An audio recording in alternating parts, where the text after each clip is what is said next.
Hello दोस्तों, नमस्कार। स्वागत है आप लोगों का मेरी एक नई वीडियो में। तो दोस्तों, आज की वीडियो की शुरुआत शाम के 6 बजे से हो रही है और अभी मैं बैठी हुई हूँ दीदी के साथ। तो दोस्तों, हम लोग ना दीदी को अकेला बिल्कुल भी नहीं छोड़ते हैं। कभी कभी तो मजबूरी हो जाती है मेरी भी, क्योंकि कभी कभी काम हो जाते हैं घर के, लेकिन जब भी मुझे फ्री टाइम मिलता है ना, मैं दीदी के साथ बैठ जाती हूँ। और मेरे साथ दीदी जब कंफर्टेबल फील करते हैं, क्योंकि जब से दीदी बीमार हुई है ना, ज्यादातर टाइम दीदी मेरे साथ ही रहे हैं, चाहे वो हॉस्पिटल में हो, चाहे दिल्ली के रूम पे हो या घर पे हो। क्योंकि मम्मी की भी ड्यूटी होती है, बच्चे अपने पढ़ाई लिखाई में बिजी रहते हैं, वंशु के पापा बाहर रहते हैं। तो सबसे ज्यादा जो टाइम है मैंने ही बिताया है दीदी के साथ। और दुख की घड़ी में ना दोस्तों, एक जने की हमेशा जरूरत रहती है सहारे के लिए। तो अभी मैं यहाँ पे अनार छील रही थी दीदी के साथ बैठे बैठे। तो दोस्तों, ये है हमारी दीदी। सभी लोग दीदी को जानते हैं, क्योंकि मैं वीडियो में कुछ टाइम से दीदी के बारे में बताती हूँ। बहुत सारे लोग कमेंट भी करते हैं दीदी के परिवार के लिए, दीदी के बच्चे के लिए, दीदी के लिए, जिया जी के लिए। तो मैं उन सभी लोगों का धन्यवाद करती हूँ कि आप लोगों ने हमारी फीलिंग समझी, भगवान से प्रे करी। दोस्तों, कोई नॉर्मल इंसान प्रे नहीं करता, जो अपना होता है वही भगवान से मांगता है। तो दीदी के लिए आप लोगों ने बहुत कुछ मांगा भगवान जी से। भगवान करे कि वो सभी चीजें दीदी को मिल जाएं जल्दी से जल्दी। बहुत दुख झेल दिया दीदी ने लाइफ में, मैं नहीं चाहती आगे को इतना दुख झेलें। तो दोस्तों, जब से दीदी का ऑपरेशन हुआ है ना, उनको निगलने में भी दिक्कत होती है। जैसे चीजें चबा नहीं पाते, रोटी नहीं खा पाते प्रॉपर, और जो अनार है, अनार के दाने नहीं चबा पाते। तो हम लोग क्या करते हैं, जूस ही निकालते हैं। और डॉक्टर ने बोल रखा है 6 महीने तक लिक्विड डाइट दोगे तो बहुत ज्यादा अच्छा रहेगा। तो दोस्तों, जो मेरी आज की वीडियो है, ये मैं विशेष तौर पर महिलाओं के लिए बना रही हूँ। तो अभी शाम के टाइम पे मैं और दीदी एक साथ बैठे हुए थे, मैं अनार छिल रही थी और आपस में हमारी बातचीत हो रही थी। रोज की तरह होती है, हम कुछ ना कुछ बातें करते ही रहते हैं। कभी दिल्ली की, कभी हॉस्पिटल की, बहुत सारी बातें ऐसी हैं जो हम दोनों पे ही बीती हुई है उस टाइम पे। तो वो बीते बातें जो होती है कभी ना कभी आई जाती हैं। तो अभी बातों ही बातों में दीदी ने मुझे एक बात बोली, पूजा तू इतने टाइम से वीडियो बना रही, तूने हॉस्पिटल की भी सारी वीडियो बनाई, मेरे साथ जो जो हुआ वो भी बताया, लेकिन तूने एक वीडियो ये नहीं बताई कि ये दिक्कतें स्टार्ट कैसे हुई। शायद इससे किसी की जान बच जाए। बहुत सारे लोग हमसे जुड़े हैं, हमसे अच्छे अच्छे कमेंट कर रहे हैं, हमारे लिए प्रे कर रहे हैं। तो होता ही है, कभी किसी को ऐसा दुख ना हो। जिसने ये दुख झेला होता है ना, उसी की आत्मा जानती है, और वो चाहता नहीं है कि किसी दुश्मन को भी ऐसा दुख लगे। तो दीदी के मन में ये था, और फिर जब दीदी ने बोला तो एकदम मेरे दिमाग में भी आया, क्योंकि मैंने भी बहुत दुख देख रखा है, दीदी कैसे तड़प रही थी उस समय हॉस्पिटल में। तो दोस्तों, शायद आज मेरी वीडियो से किसी की जान भी बच सकती है, क्योंकि नॉर्मल चीज नहीं है। तो मैं चाहती हूँ इस वीडियो को ज्यादा से ज्यादा शेयर करना। दोस्तों, मैं ये जो वीडियो है व्यूज के लिए नहीं बना रही हूँ। भले अच्छे कमेंट मत करो आप, लेकिन मेरी वीडियो से जो शायद मेरे अपने हैं किसी का अच्छा हो जाए, तो इसीलिए मैं ये वीडियो बना रही हूँ। कुछ लोग नेगेटिव कमेंट करते हैं, मुझे फर्क नहीं पड़ता। सच में मैं अपनी फीलिंग शेयर करती हूँ, अपने घर की अच्छी अच्छी बातें दिखाती हूँ। लोगों का कुछ एक दो लोग ऐसे हैं जो हर वीडियो में करते हैं, चाहे मेरी प्रेगनेंसी की वीडियो हो, चाहे घर का मैं अच्छे से माहौल का वीडियो दिखाऊं उसमें हो। तो दोस्तों, उन बातों को ना मैं अपने दिमाग में नहीं रखती हूँ, क्योंकि अच्छी चीज अगर आप नहीं बोल सकते तो किसी को बुरा भी मत बोलो, बस इतना ही कहूंगी। तो दोस्तों, आज की वीडियो में मैं आप लोग को बताऊंगी कि जो ये बीमारी है, बच्चेदानी में जो दीदी को दिक्कत हुई थी ट्यूमर की, इसकी स्टार्टिंग कैसे हुई, क्योंकि बहुत सारी घरेलू औरतों को पता नहीं रहता। ये एक नॉर्मल चीज है और इसकी स्टार्टिंग भी बिल्कुल नॉर्मल ही है। तो दोस्तों, हमारे गांव घरों में क्या होता है ना, बहुत सारी महिलाएं शर्माती हैं, क्योंकि शर्म लाज के मारे भी नहीं बताती। किसी की कुछ परेशानी होती है, किसी के काम काज होते हैं, इतनी बिजी लाइफ रहती है कि उसको अपने बारे में सोचने का टाइम नहीं मिलता, और बाद में क्या होता है, सिर्फ पछतावा होता है। तो दोस्तों, हमारी दीदी को भी शायद उस समय किसी ने बताया होता, दीदी ने कहीं से अगर ये देखा होता, चाहे वो यूट्यूब है, चाहे गूगल पे, कहीं पर भी देखा होता, अगर ये किसी के माध्यम से दीदी को पता चलता, तो दीदी आज शायद इस कंडीशन में नहीं होती, पहले ही सचेत होकर अपना इलाज करा चुकी होती। तो दोस्तों, मैं नहीं चाहती और दीदी भी नहीं चाहती जैसा दुख उन्होंने झेला है कोई और भी झेले। दोस्तों, सबकी एक ही जैसी बात होती है। एक औरत अपने परिवार से जुड़ी रहती है, अपने बच्चे से जुड़ी रहती है, अपने पति से, उस पर बहुत सारी जिम्मेदारी होती है, और एक औरत से ही घर चलता है। तो दोस्तों, अभी दीदी की ऐसी कंडीशन हो गई है, देखो पूरा परिवार बिखर गया है। जिया जी भले ही बच्चे को संभाल ले, लेकिन जो एक माँ अपने बच्चे को संभालती है, बच्चे अपने बच्चे की केयर करती है, उसको प्रॉपर डाइट देती है, जो बच्चा माँ के साथ हंसता खेलता है, शायद वो पॉसिबल नहीं हो पा रहा, लेकिन जिया जी भी क्या करें, मजबूरी है उनकी, और दीदी की भी मजबूरी है। अगर बच्चे के बारे में सोचते हैं, शायद अपने स्वास्थ्य के बारे में न सोचे तो और दिक्कतें हो जाएं। तो हम दीदी को हमेशा मोटिवेट करते हैं कि तुम स्वस्थ होकर एक दिन बच्चे के पास ही जाओगे, चिंता मत करो। तो इसी वजह से दीदी भी यहाँ पर संभली हुई हैं। बाकी हम लोग बीच बीच में बच्चे से मिलने जाते रहते हैं। दोस्तों, बच्चा ना छोटा है, होता ही है जब अगर एक स्वस्थ बच्चा हो, अगर अपने नैनिहाल में रहे या बाहर रहे, हॉस्टलों वगैरह में रहे, तो फर्क नहीं पड़ता। लेकिन वहीं पर अगर एक बीमार बच्चा है, वो भी बहुत छोटा है, तो उसकी तो चिंता हर किसी को लगती है, चाहे वो बड़ा भी हो जाए। बीमार बच्चा ना, उसकी चिंता हमेशा लगे रहती है, एक माँ को, बाप को और फैमिली वालों को। तो दोस्तों, अब ज्यादा देर ना करते हुए मैं टॉपिक पर आती हूँ। तो दोस्तों, वैसे दीदी का मन था कि इस वीडियो को मैं बनाऊं, लेकिन दीदी ना इतना बोल नहीं पाते। एक सार का बोलने में उनकी सांस फूल जाती है और दिक्कतें भी हो जाती है। तो दीदी ने बोला कि पूजा, ये मुझे दिक्कतें हुई, तू बता इसको। तो मैंने सोचा अपने विचार मैं ही व्यक्त करूं, और आप लोग मुझे, मेरी फीलिंग को भी समझते हो, उसके लिए मैं तहे दिल से धन्यवाद करती हूँ। तो दोस्तों, इस वीडियो को ज्यादा से ज्यादा शेयर कर देना, ताकि किसी की जान बच जाए और ये दुख उसको ना झेलना पड़े। तो दोस्तों, जो ये बीमारी है, इसकी स्टार्टिंग हुई थी बहुत पहले से ही हो गई थी, जब दीदी बहुत छोटे थे, शायद 14-15 साल के होंगे दीदी को, तब से स्टार्टिंग हो गई थी। हल्का हल्का जो होता है औरतों को बीमारी होती है वाई डिस्चार्ज की, वो हुई थी। और उस समय क्या होता, पहले के टाइम पर और अभी के टाइम पर बहुत ज्यादा अंतर होता है। पहले से औरतें छुपाती थी, पीरियड्स में जो पेन होता है, पीरियड्स की कुछ दिक्कतें होती हैं, औरतें छुपाती थी। लेकिन आज के टाइम पे, पहले के टाइम पे अंतर है। तो उस समय सबने नॉर्मली लिया, छुपाया ये चीजों को दीदी लोगों ने, क्योंकि स्कूल में आपस में जब फ्रेंड लोगों में बातें होती थी, तो उन्होंने बोला कि ऐसी बात नहीं बोलते। होता ही है, अगर जब स्कूल से ही आपस में बातचीत ऐसे हो जाती, तो घर में ये बातें शेयर नहीं हो पाती। तो दीदी ने एक दिन ऐसी मम्मी को बोला कि मम्मी, मेरे को दिक्कत तो हो रही। तो मम्मी ने बोला कि होता ही है नॉर्मली, क्योंकि पता नहीं था सच में कि एक दिन ऐसी कंडीशन हो जाएगी। अगर शायद वहीं पे एक्शन लिया होता, तो आज यहाँ तक नहीं पहुंचती बात। उसके बाद से ठीक हुआ। फिर दीदी कुछ टाइम बाद, दीदी की शादी हुई, कम से कम दीदी की शादी हो गई थी 19-20 साल में। कितने साल में हुई थी? 19 साल में दीदी की शादी हो गई थी। तो शादी के बाद 1 साल बाद हमारी भांजी पलकू हुई, और पलकू के होने के बाद ना ये प्रॉब्लम जो है ज्यादा होने लग गई। जब पलक हुए थे, पलक के होने में भी दीदी को बहुत ज्यादा दिक्कतें हुई। जब दीदी को लेबर पेन हुआ, डिलीवरी का टाइम था, तो हॉस्पिटल गए जियाजी और दीदी। तो उस समय बोल दिया था कि तुम्हारी बच्ची जो है ऑपरेशन से होगी। तो ऑपरेशन का नाम लेते ही सब लोग डर गए, क्योंकि सही में उस समय जो घड़ी थी, अभी की घड़ी में बहुत अंतर है। किसी का ऑपरेशन नहीं होता था उस समय, सब लोग नॉर्मल डिलीवरी की तरफ भागते थे, चाहे औरत को कितना ही दुख हो, कितना ही झेलना पड़े। तो सभी लोगों ने, परिवार वालों ने, चाहे दीदी के ससुराल वाले हो, चाहे हमारे घर वाले हो, मम्मी लोगों ने, सभी लोगों ने बोला कि नॉर्मल करो। नॉर्मल में शायद दीदी को भी दिक्कत ना हो, क्योंकि उन्हें भी पता नहीं था उतना। तो नॉर्मल के चक्कर में क्या हुआ ना, दीदी को उसमें बहुत ज्यादा कष्ट झेलना पड़ा।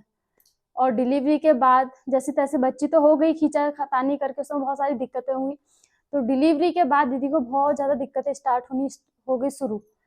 एक तो प्रॉपर डाइट नहीं मिली, जो डाइट देनी चाहिए थी हमारे गांव घरों में। मैंने आप लोगों को पहले ही बताया कि हमारे गांव घरों में महिलाओं को जो डिलीवरी के बाद जो खाना डाइट देनी चाहिए, वो नहीं देते हैं। पानी नहीं देते, सबसे पहले बहुत सारी ऐसी चीजें होती है जो नहीं देते। तो इस वजह से दीदी की दिक्कतें तो पहले से ही थी, लेकिन डिलीवरी के बाद धीरे धीरे बढ़ने लग गई, सेम वाई डिस्चार्ज होने लग गया। तो दोस्तों, जो ये महिलाओं को वाई डिस्चार्ज होता है, चाहे महिलाओं को हो, लड़कियों को हो, तो इसको नॉर्मल ना ले, ये घातक बीमारी है। और ये बीमारी का रूप कब ले लेगी ना, पता भी नहीं चलेगा। तो कुछ ऐसा ही दीदी के साथ भी हुआ था। दीदी ने भी नॉर्मल लिया था, और हमारी फैमिली में हम लोगों ने भी नॉर्मल लिया था, क्योंकि पता ही नहीं था ये आज ऐसी बीमारी भी बन जाएगी।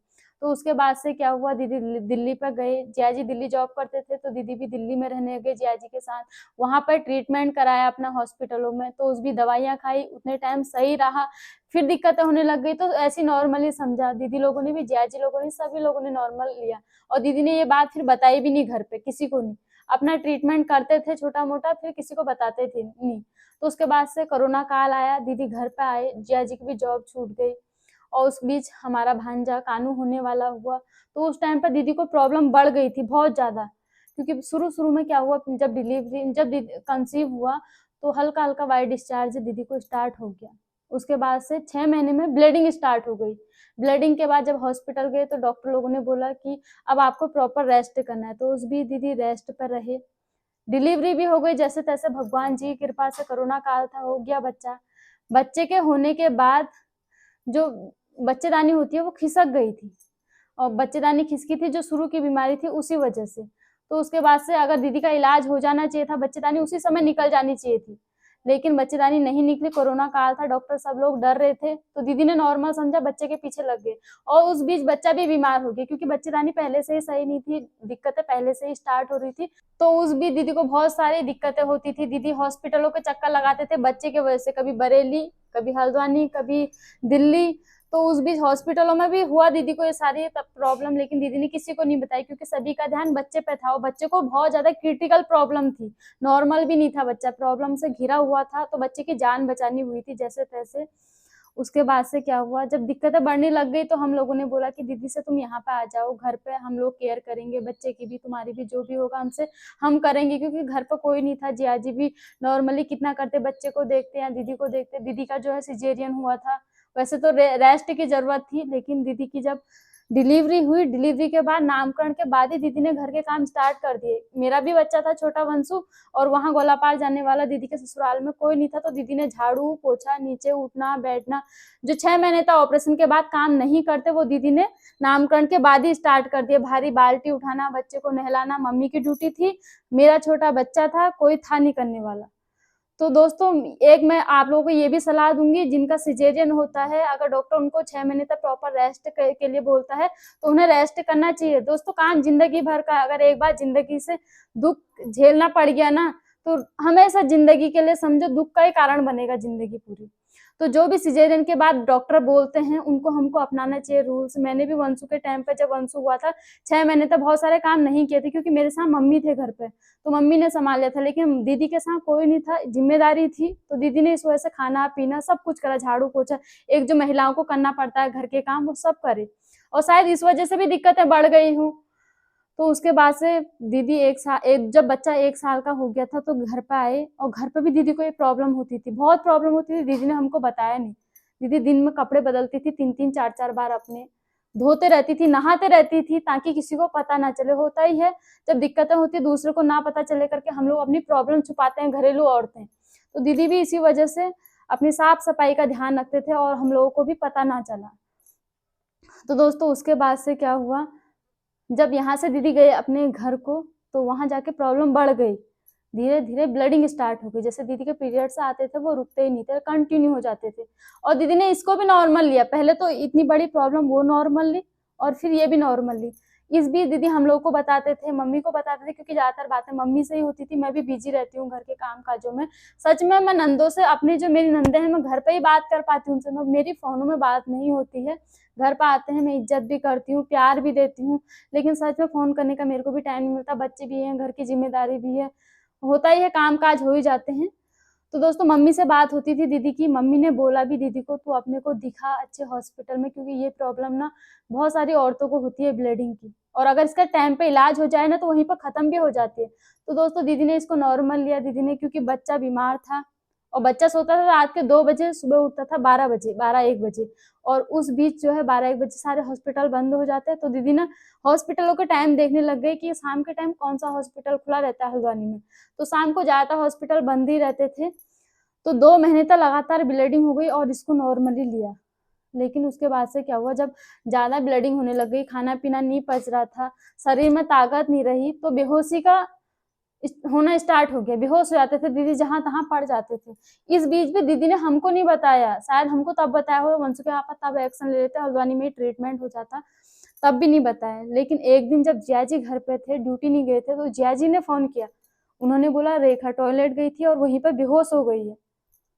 तो दोस्तों, तब जाके उस दिन हमको भी पता चला। उसके बाद से वंशु के पापा ले गए हॉस्पिटल। हॉस्पिटल में दीदी को लगा नॉर्मली है, तो हॉस्पिटल में ले गए, तो उन्होंने टेस्ट वगैरह करे। होता ही है, बहुत सारे टेस्ट होते हैं। जब प्रॉब्लम बढ़ जाती है, डॉक्टर भी सीरियस ले लेते हैं चीजों को। तो तब जाके दीदी की जो बीमारी है सीरियसली, उससे पहले भी दीदी ने हॉस्पिटल दिखाया था हल्द्वानी के, जब कम कम प्रॉब्लम होती, तब उन्होंने नॉर्मल लिया। किसी ने इन्फेक्शन बोल दिया, किसी ने हार्मोन डिसबैलेंस बोल दिया, बहुत सारे बोल दिया। तो दीदी ने बोला हाँ सिंपली नॉर्मली होगा, लेकिन उस बीच किसी ने कुछ टेस्ट भी नहीं करे, दवाइयां देते थे, ब्लीडिंग रुकती थी, फिर स्टार्ट हो जाती थी। तो इसका मतलब था कि जो पीरियड्स थे वो डिसबैलेंस हो गए, कभी भी आ जाते और लगातार कुछ दिनों तक ब्लीडिंग हो जाती, जैसे कभी लगातार 10 दिनों तक, कभी 20 दिनों तक, और उस बीच बहुत सारी प्रॉब्लम होनी स्टार्ट हो गई। तो दोस्तों, एक महिला के अगर पीरियड भी इरेगुलर हो रहे हैं, डिसबैलेंस हो रहे हैं, तो ये भी नॉर्मल नहीं है, इससे भी बहुत सारी प्रॉब्लम स्टार्ट होनी शुरू हो जाती हैं। तो बहुत सारी महिलाएं नॉर्मल लेती हैं, महीने में 2 बार हो जाती हैं, किसी को और प्रॉब्लम होती है। तो दोस्तों ये नॉर्मल नहीं है, भगवान ना करे किसी के साथ, किसी महिला के साथ ऐसा हो। लेकिन आजकल ना ज़्यादातर महिलाओं के साथ बच्चेदानी की प्रॉब्लम हो रही है। जब मैं भी दीदी के साथ एम्स गई थी, मैंने वहाँ पर देखा जो अगल बगल के बेडों में थे ना, सेम यही प्रॉब्लम से घिरे हुए थे। किसी को तो पता चल गया था लक्षणों का पहले ही, वो अपने को सचेत करने के लिए पहले ही हॉस्पिटल ले आए थे इलाज करवाने के लिए। लेकिन किसी किसी के साथ ना कंडीशन दीदी से भी बदतर हो गई थी। दीदी तो कम से कम हम लोग दीदी के साथ थे, लेकिन कुछ कुछ औरतें ऐसी थी उनका परिवार भी उसके साथ नहीं था। उनका ब्लड निकाल रहे थे टेस्ट के लिए, ब्लड नहीं निकल रहा था बॉडी से। तो दोस्तों मैंने ऐसी भी कंडीशन देखी है औरतों की। तो औरतें बहुत ज्यादा वीक होती हैं, और अगर किसी बीमारी से घिर जाए ना तो उनकी वीकनेस वैसे ही बढ़ जाती है। तो उस टाइम पर तो दीदी को हम लोगों ने हिम्मत दी, बहुत सारे लोग थे हमारे परिवार के, तो दीदी को भी हिम्मत मिली। लेकिन जो अकेली औरतें होती हैं, जिनके पीछे कोई लगने वाला नहीं होता, बच्चे की जिम्मेदारी होती, परिवार की जिम्मेदारी होती, उन महिलाओं के लिए ऐसी स्थिति से निकलना बहुत ज्यादा मुश्किल हो जाता है। तो दोस्तों इसका ना नॉर्मल जो ये बीमारी है ये कब बड़ी होती है पता नहीं चलता, और इसका फिर ट्रीटमेंट छोटे मोटे हॉस्पिटलों में नहीं होता, बड़े हॉस्पिटलों की तरफ भागना पड़ता है। और बड़े हॉस्पिटलों में इतनी भीड़ भाड़ होती है कि नॉर्मल नंबर आना मुश्किल हो जाता है। दोस्तों होता है, जिसको प्रॉपर टाइम पे इलाज नहीं मिलता ना, उसके साथ क्या बीतती होगी वो ही जानता होगा। मैंने एम्स में बहुत सारे मरीजों को तड़पते हुए देखा है, जो बाहर से रोडों में लेटे रहते हैं। क्योंकि हम लोगों ने दुख झेला है ना, तो इसी वजह से मैं आप लोगों के साथ ये बातें शेयर कर रही हूँ। दोस्तों एक एक दुखियारी औरत दूसरी दुखियारी औरतों को समझा रही है, समझो। तो दोस्तों ये सच में हमारी दीदी की फीलिंग है। दीदी ने जो दुख झेला है, दीदी नहीं चाहते सच में कोई भी लापरवाही के कारण इस दुख को झेले। तो दोस्तों जब हल्द्वानी में दिखाया, उन्होंने मना कर दिया, वहां ले गए, एम्स ले गए। और एम्स में हमारे अगर अंकल जी पहचान के नहीं मिलते जो जिन्होंने दीदी का इलाज कराया, तो शायद हमारा नंबर नहीं आता, क्योंकि हमको कोई पहचानता ही नहीं था। बाकी हमारे जो सब्सक्राइबर है उन्होंने तो हमको बाद में पहचाना, जब दीदी का ट्रीटमेंट हो चुका था। तो शुरू शुरू में तो अंकल जी ने ही बहुत साथ दिया। हमारी छोटी वाली ननद के पहचान के जो अंकल जी मिले एम्स में, उन्हीं के बदौलत आज दीदी बची हुई है, मैं तो ये कहती हूँ। और इस वीडियो के माध्यम से मैं उनका शुक्रिया अदा भी करना चाहती हूँ, वो हमारे लिए भगवान का रूप निकले। तो दोस्तों कहते हैं ना, भगवान ही है बचाने वाला, जीवन देने वाला भी भगवान है, जीवन लेने वाला भी भगवान है। तो दोस्तों दीदी का जीवन उन्हीं भगवान ने बचा रखा है, और उनका जितना धन्यवाद करें उतना कम है। फैमिली का सपोर्ट होता है, लेकिन कहते हैं ना, जो रास्ता मिलता है वो भगवानों के द्वारा ही बनता है। दोस्तों उसके बाद से हमारे रास्ते ऐसे खुलने स्टार्ट हुए ना, हमको सब लोगों ने सपोर्ट करना स्टार्ट किया, चाहे वो हमारे हॉस्पिटल के बगल वाले बेड वाले हों, या चाहे जो गार्ड होते हैं वो हों, सभी लोगों ने हमारा साथ दिया। तो दोस्तों मैं तो आज यही कहना चाहूंगी, अगर किसी भी महिला को कुछ भी दिक्कत हो रही तो बिना देरी किए हुए घर के काम काज छोड़ के, बच्चों को घर पे छोड़ के अपने लिए टाइम निकाले। क्योंकि जब अपनी जिंदगी सही रहेगी ना, तभी औरत परिवार देख सकेगी। और अगर बीमारी से एक बार घिर जाए तो परिवार पूरा अस्त व्यस्त हो जाता है, परिवार का रूटीन चेंज हो जाता है। तो स्वस्थ स्त्री अपने को अकेले भी दिखा सकती है, लेकिन दीदी की स्थिति ऐसी हो गई थी लास्ट टाइम पे, दीदी खुद भी नहीं दिखा सकते थे। तो दोस्तों 14-15 साल की एज से जो दीदी को वाइट डिस्चार्ज हुआ था, उसने बच्चेदानी में ट्यूमर का रूप ले लिया। तो अगर दीदी ने टाइम से अच्छे डॉक्टर को दिखाया होता, मम्मी लोगों ने सीरियसली लिया होता, तो आज दीदी को इतने दुख नहीं झेलने पड़ते। तो बहुत सारी महिलाएं अभी भी इस चीज को नॉर्मली लेती हैं। तो नॉर्मल बीमारी नहीं है, बीमारी की जो स्टार्टिंग होती है सिर्फ नॉर्मली होती है, और वो कब बड़ा रूप ले लेती है पता नहीं चलता। और दोस्तों मैंने एम्स हॉस्पिटल में बहुत सारी महिलाओं को इस बीमारी से जूझते हुए देखा है। तो दोस्तों वो तो अच्छा हुआ, हमारा भाग्य अच्छा रहा, भगवान जी ने साथ दिया, टाइम से दीदी का जो ट्यूमर है वो निकल गया, पूरी बच्चेदानी निकल गई, उसी के अंदर ट्यूमर था। तो अगर अच्छे से अभी भी इलाज नहीं होता, अच्छा हॉस्पिटल नहीं मिलता, अच्छे डॉक्टर नहीं मिलते, कुछ टाइम दीदी और रहती ऐसे, तो शायद वो ट्यूमर और बढ़ जाता, और उसके बाद से इलाज होना संभव नहीं था। ये डॉक्टरों ने भी बोला था कि जब दीदी का ऑपरेशन होने वाला था, तो उस समय वंशु के पापा को बुलाया डॉक्टर ने, बोला कि तुम्हारे साथ जो तुम्हारे भाई हैं उनको बुलाओ। और उन्होंने वंशु के पापा से ऐसी बात बोली थी ना, जिसको सुन के दीदी की पूरी रात की नींद और वंशु के पापा की रात की नींद उड़ गई थी उस रात। मेरे को बताई नहीं थी इन्होंने, लेकिन इन दोनों के बीच ही पता थी। डॉक्टर ने इनसे बोला था, दीदी ने मुझे ये बात बाद में बताई, अगर हम आपका पेट फाड़ेंगे, वो ट्यूमर को देखेंगे, और अगर वो ट्यूमर ज्यादा फैल चुका होगा तो उस पेट को वहीं पर सिल देंगे। तो दोस्तों ये अगर एक औरत सुने जिसको दुख हो रहा है, तो उस पे क्या बीतेगी। दीदी उस रात पूरी रात रो रहे थे। मुझे लगा कि दीदी का कल ऑपरेशन है, दीदी इस वजह से घबरा रहे, क्योंकि मैं ही थी नॉर्मली दीदी के साथ, तो दीदी रो रहे थे। फिर जब दीदी का ऑपरेशन हुआ तो दीदी जब ऑपरेशन थिएटर से आए कुछ देर तक तो बेहोशी थे, होश बिल्कुल नहीं रहती थी, पूरा शरीर इतना सूज गया था क्योंकि बहुत सारे ग्लूकोज चढ़े थे, उस बीच बहुत सारे ब्लड की बोतलें चढ़ी थी। जब दीदी का ऑपरेशन हुआ, होश आई, तो दीदी ने सबसे पहले मुझे देखा और दीदी ने मुझसे बोला कि मेरा ऑपरेशन जो है सक्सेसफुल हुआ है कि नहीं हुआ है, जो ट्यूमर था वो रिमूव हुआ है कि नहीं हुआ है। और ये सुनते ही मुझे समझ नहीं आया। फिर मैं गई डॉक्टर के पास कि दीदी ने ये बोला है, तो उन्होंने तब जाके मुझे बताया कि हाँ, हमने आपकी दीदी से पहले ये सब बोला था, अगर आपका ट्यूमर बड़ा होगा तो पेट सिल देंगे, इलाज आगे को नहीं करेंगे, और इस चीज में आपके हस्बैंड के सिग्नेचर लिए थे। तो दोस्तों तब जाके मुझे पता चला कि सच में दिक्कत बहुत बड़ी थी। तो दोस्तों आजकल के टाइम पे अच्छी गायनी डॉक्टरें भी हैं बहुत सारी। तो दोस्तों इस बीमारी के लिए आप नॉर्मल डॉक्टर के पास मत जाओ, एक गायनी के पास जाओ और उसको अपनी प्रॉब्लम बताओ, क्योंकि बहुत सारी प्रॉब्लम जो है स्टार्टिंग से होती है, बचपन से होती है, तो उनको शुरू से कंडीशन बताओ अपनी। और आजकल इसकी वैक्सीन भी चल गई है, तो इसकी वैक्सीन से ना बहुत ज्यादा इसकी रोकथाम हो सकती है। ये लड़कियों के लिए भी जरूरी है, जरूरी नहीं है कि इस बीमारी का वेट किया जाए, तो पहले ही अगर इसके लिए हम सतर्क रहेंगे तो शायद आगे आने वाले टाइम पे हम लोग सेफ रहें। तो हर किसी को ये वैक्सीन लगानी चाहिए, लड़कियों के लिए भी आ गई है, औरतों के लिए भी आ गई है। तो दोस्तों जिसको भी अगर स्टार्टिंग से ब्लीडिंग की प्रॉब्लम हो रही है या वाइट डिस्चार्ज ज्यादा हो रहा है तो वैक्सीन लगा लें, डॉक्टरों से मिलें, कंसल्ट करें, नॉर्मली घर पर ना रहें।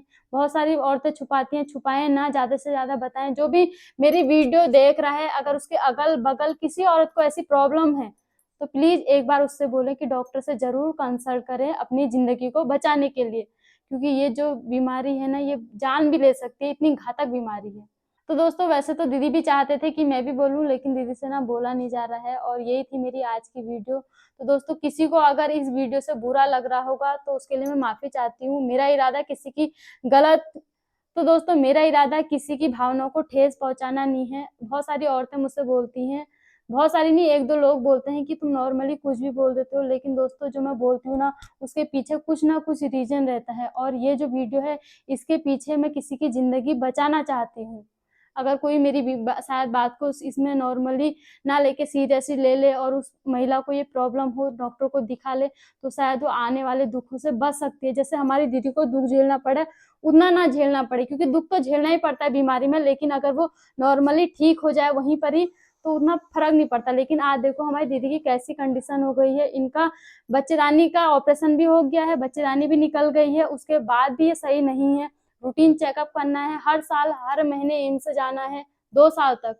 बहुत सारे खान पीन में, डाइट में चेंज करना है, नॉर्मली कुछ भी नहीं खाना है। तो दोस्तों अगर नॉर्मली बीमारी होती, जैसे ब्लीडिंग होती 1-2 महीने भी होती, हॉस्पिटल में चले गए होते, बच्चेदानी निकल गई होती तो अभी सब सही हो जाता। लेकिन जो बच्चेदानी का जो ट्यूमर था बढ़ गया था, और इस वजह से जो आने वाले टाइम पे है प्रॉब्लम तो होंगी, लेकिन दीदी को हिम्मत रखनी पड़ेगी अब, और इन्हीं की हिम्मत की वजह से ये सही हो सकते हैं। डॉक्टर ने भी इनसे बोला है तुम हिम्मत रखोगे तभी सही होगे, अपनी हिम्मत को बढ़ाना है ना कि घटाना है। तो दोस्तों इस वीडियो को मैं यहीं पे एंड करती हूँ। अगर आप लोग को ये वीडियो अच्छी लगी होगी तो इसको ज्यादा से ज्यादा शेयर करना, ताकि किसी की जान बच जाए, आने वाला दुख उसको ना झेलना पड़े जितना हमारी दीदी को झेलना पड़ा।